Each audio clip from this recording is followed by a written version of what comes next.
Hello mga Yinyens, mga Yinyens, blessed Sunday, no? Magandang hapon po sa lahat. Mga Yinyens, lulutuin ko lang yung yung sobra kagabi na ulam. Lagyan natin ng na ipaksyon natin suka, tsaka yung kunting sarsa niya. Okay mga Yinyens, tara, samahan niyo ako.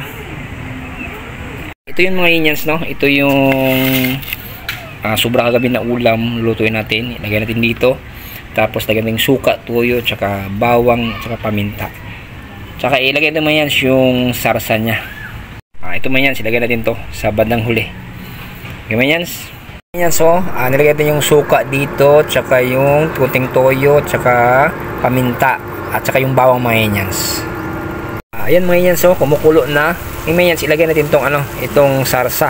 Pagka medyo mga 5 minutes o malapit nang maubos ang sabaw, lagay natin itong sarsa. Ito na mga Yinyens, so ilagay na natin to. Yun.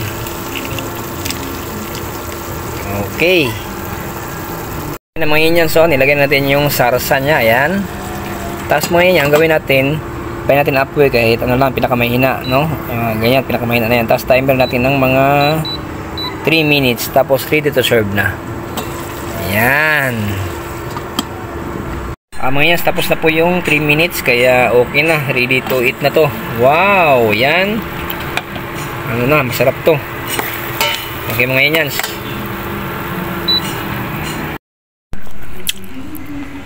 Kaya ito mga Yinyens. Mga Yinyens. Ayan. Okay mga Yinyens, no, kain muna tayo, no. Salamat sa panaman niya. God bless you. More power. Keep safe. Sana sa buti ko yung kalagayan. Bye bye mga Yinyens.